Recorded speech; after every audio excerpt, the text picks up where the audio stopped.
Lesson 3 poem है keeping quiet. Keeping quiet का मतलब शांति जारी रखो, शांति जारी रखो।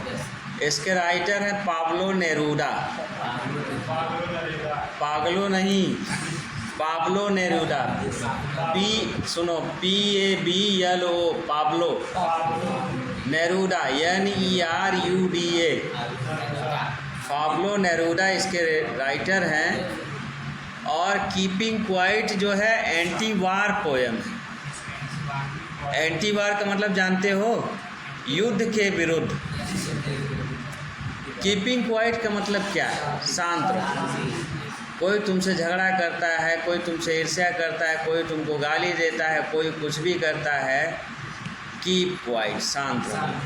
ताकि एक पक्ष जब शांत रहेगा तो दूसरा पक्ष भी अपना शांत ही हो जाएगा, झगड़ा नहीं करेगा।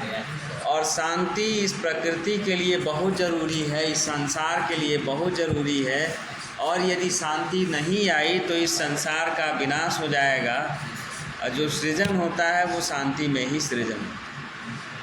जितने सारे क्रिएटिविटी होते हैं वो शांति में ही होते हैं। जितने सारे प्राकृतिक या जो कुछ भी काम होते हैं वो शांति से ही होते हैं। अच्छे काम जितने होते हैं वो शांति के वजह से ही होते हैं। इसलिए पाब्लो नेरूदा कहते हैं कीपिंग क्वाइट। अब इसका जैसे मान लो तुमको रेफरेंस कॉन्टेक्स्ट दे तो फिर वही लिखोगे कि this lines have been taken from the book Flamingo from the lesson keeping quiet composed by Pablo Neruda. This line have been taken from the book Flamingo from the lesson Keeping Quiet composed by Pablo Neruda. Pablo Neruda के द्वारा compose किया गया है। इसका नाम ये है। ये हो गया रेफरेंस। अब कॉन्टेक्स्ट में क्या लिखोगे? Pablo Neruda asks all the human beings to stop all our worldly activities for a while and spend our few moments in a quiet introspection. It will keep us to understand ourselves. We are troubled because we always remain in hurry and rush. And writer says that. ये context हो गया। Pablo Neruda asks all the human beings to stop all our worldly activities for a while and spend our few moments in a quiet introspection. It will keep us to understand ourselves. We are in trouble because we always remain in hurry and rush. ये हो गया context. हाँ, context का मतलब क्या होता है? प्रसंग। बताओ जी। प्रसंग होता है। किस प्रसंग में ये लिखा गया है? ये संदर्भ प्रसंग व्याख्या होता है, वैसे रेफरेंस कॉन्टेक्स्ट एक्सप्लेनेशन। अब देखो इसमें हम ये हो गया तुम्हारा कॉन्टेक्स्ट। अब एक्सप्लेनेशन में जो पैराग्राफ जैसा पूछा है वैसा लिख दो। ये तरीका होता है। अबाउट द पोएट देख लेते हैं। दरवाज़ा बंद कर दो जी।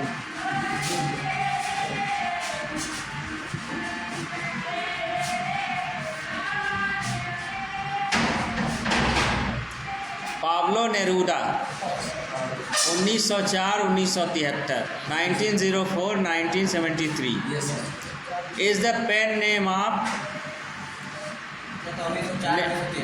1904-1973 pen name of the Neptune Ricardo Reyes Basalto।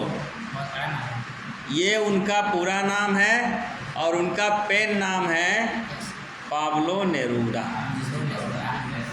नेप्टॉल Ricardo rice बसाल्टो। हाँ, who was born in the town of Parral in Chile. Neruda's poems are full of easily understood images which make them no less beautiful. Neruda के जो poem होते थे वो easily understood, बहुत आसानी से समझ में आ जाते थे, बहुत सिंपल भाषा में लिखते थे। और ऐसा नहीं कि सिंपल भाषा में लिखते थे तो वो ब्यूटीफुल नहीं होते थे, बहुत सुंदर होते थे। He won the Nobel prize of literature in 1971। 1971 में नोबेल प्राइज भी जीते Pablo Neruda. In this poem Neruda talks about the necessity of the quiet introspection. Introspection, what is the meaning of introspection? Introspection का मतलब when you keep quiet, जब तुम शांत रहते हो। तो शांति का मतलब ये है कि मुंह बंद रहेगा, जुबान नहीं हिलेगा, बाकी अंदर तो चिंतन मनन चलता रहेगा ना।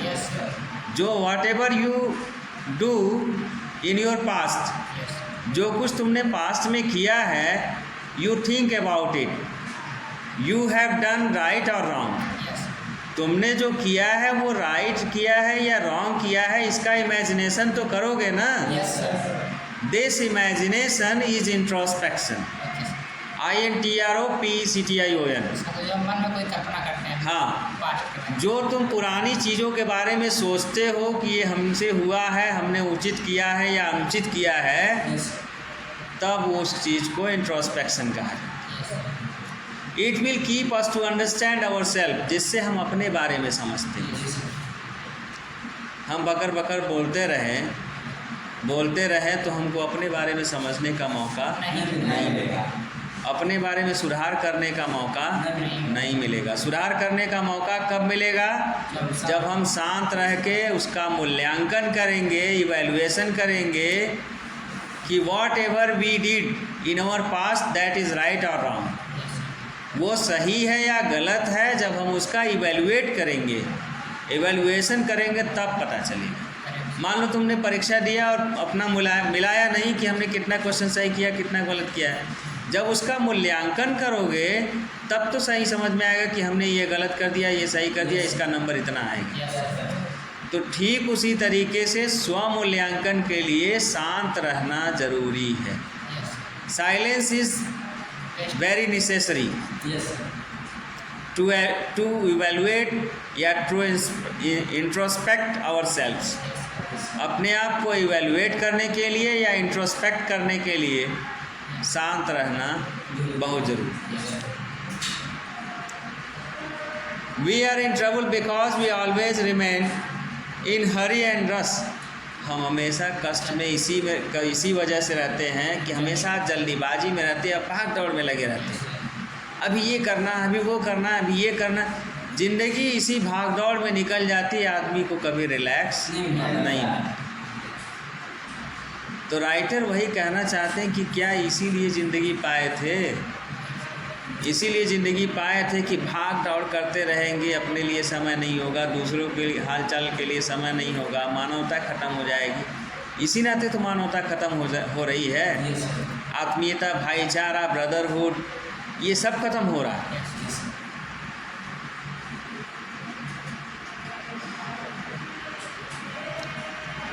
Let us withdraw ourselves from undesirable action and remain quiet. It will bring all together and feeling understand with the development. Let us withdraw ourselves. अपने आप को उन सब चीज़ों से निकालो। कहाँ से निकालो? जो हरी है और रस है, जो जल्दीबाजी है, जो भाग दौड़ है, अंधा भाग दौड़ है, उन सब चीज़ों से अपने आप को बाहर निकालो। फ्रॉम ऑल अनडिजायरेबल एक्शन, जो तुम्हारे अप्रत्याशित कार्य हैं उनको निकालो। एंड रिमेन क्वाइट, और शांत रहो। It will bring all together, यही एक ऐसा चीज़ है जो सभी को एक साथ लाएगा। And feeling of understand with the development, और डेवलपमेंट के फीलिंग को समझने में मदद करेगी। Before you read, what does the title of the poem suggest you? What do you think in the poem? Think the poem is about? Poem suggests us to keep quiet. The poem suggests us to keep quiet and evaluate या introspect ourselves. अब देखो, now we will continue, we will count to 12. अब हम लोग 12 तक गिनेंगे। 12 तक माने क्या? शुरू करेंगे 1 2 3 4 5 6 7 8 9 10 11 12 12 माने साल। जी सर। एक साल में 12 महीना का मतलब हम लोग प्रण लेंगे कि 12 महीने में कभी हम लोग लड़ाई झगड़ा नहीं करेंगे। तो कोई दिन बचेगा क्या लड़ाई झगड़े के लिए? Now we will count to 12 and we will all keep still, और हम सभी लोग स्टिल रहेंगे फिर भी। For once on the face of the earth let's not speak in any language, किसी भी भाषा में मत बात करो। अर्थात ये पूरी दुनिया को कहते हैं कि कुछ क्षण के लिए शांत हो जाओ। Let us stop for 1 second, 1 second के लिए रुक जाओ। And not move our arm so much, और अपनी सेनाओं को कहीं मूव मत करने दो, कोई एक्सरसाइज न करने दो।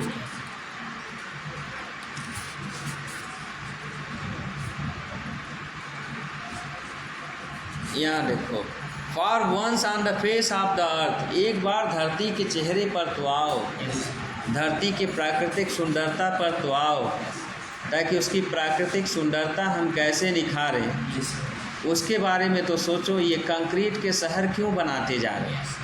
क्यों एक दूसरे को मारते काटते जा रहे हो? ये जो कंक्रीट के शहर है ये क्या है? जंगल ही तो हैं।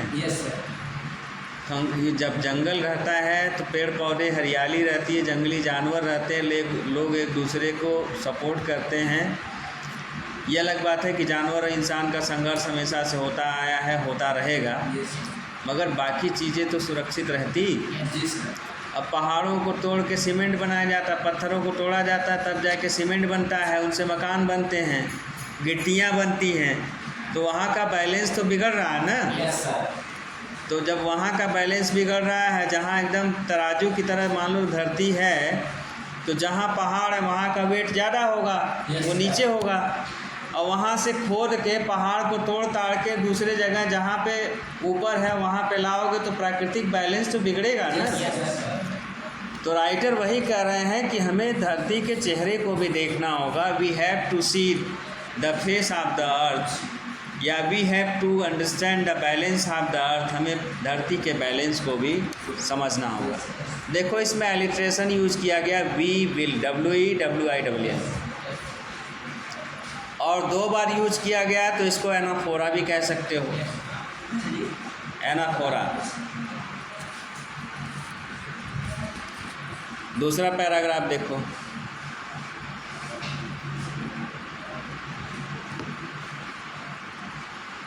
अपने जैसे and not to move our arms so much, और अपनी भुजाओं को न हिलाएं, अपना कोई अंग न हिलाओ, एक पल के लिए शांत हो जाओ। It would be an exotic moment, exotic moment माने अनोखा। It would be an exotic moment, यह एक अनोखा मोमेंट होगा, क्षण होगा, समय होगा। विदाउट रश, विदाउट इंजन्स, बिना भाग दौड़ के, बिना मशीन के। We would all be together, हम सब एक साथ होंगे। In a sudden strangeness, sudden strangeness, और ये एक अचानक विचित्रता आएगी। और ये मान लो चाहे जब कहा हो, इसकी इच्छा तो कोरोना में पूरी ही हो गई। पूरी दुनिया एक तरह से शांत हो गई, सारी फैक्ट्रियां, कल कारखाने सब बंद हो गए। तो it would be an exotic moment, ये अनोखा मोमेंट तो पाब्लो नेरुदा के लिए आ ही गया। Without rush, without engines, we would all be together in a sudden strangeness।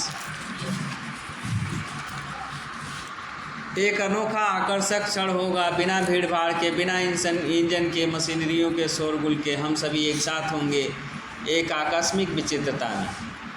Fisherman in a cold sea would not harm whales, जो fisherman होंगे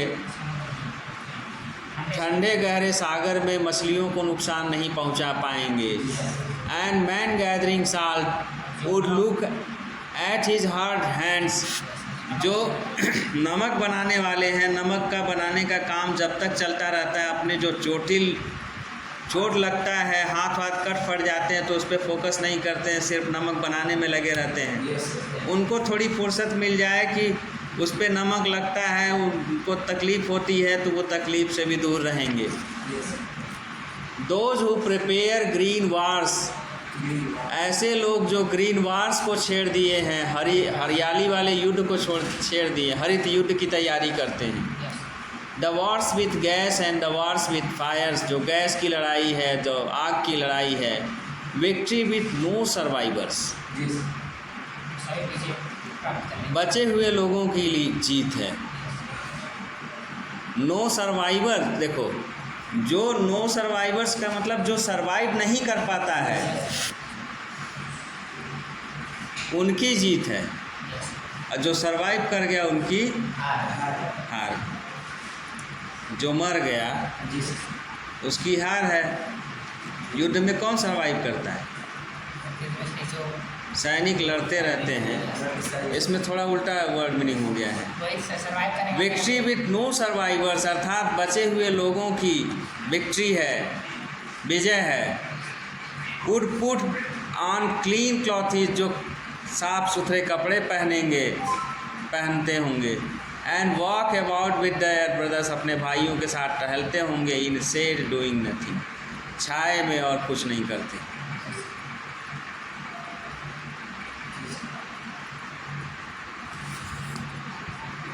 What I want should not be confused, जो मैं चाहता हूँ उसे भ्रमित गलत नहीं होना चाहिए, गलत नहीं समझना चाहिए। What I want, जो मैं चाहता हूँ, should not be confused, उससे लोगों को कंफ्यूज नहीं होना चाहिए। With total inactivity,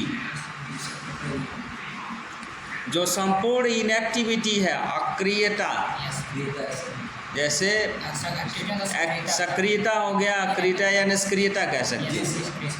with total inactivity, संपूर्ण निष्क्रियता। Life is what it is about, जीवन क्या है, इसके बारे में क्या है, माने वॉट इट इज़ अबाउट, किसके बारे में है। I want no truck with death, I want no truck with death, मैं मृत्यु के साथ नो ट्रक करना चाहता हूँ, माने कोई लेन देन नहीं करना चाहता। ट्रक का काम क्या है? लेन देन, आदान प्रदान, आयात निर्यात करना। तो मैं मृत्यु के साथ कोई लेन देन नहीं करना चाहता हूँ। No truck. If we were not single minded about keeping our self moving, for once could do nothing, perhaps a huge silence might interrupt this sadness of never understanding ourselves and threatening ourselves with the death.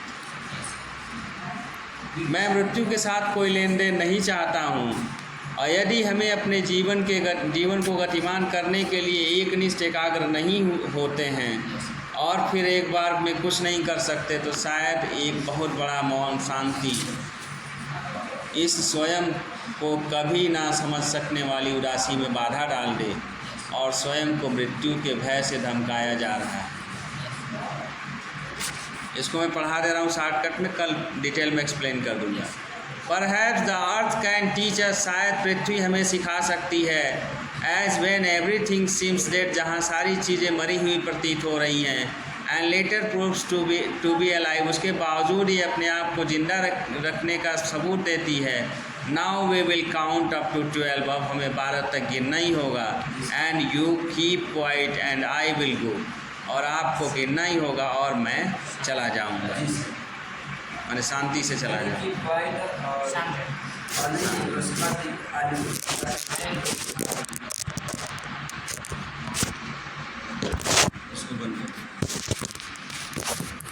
चलो, जब तक time नहीं सुनाया जाता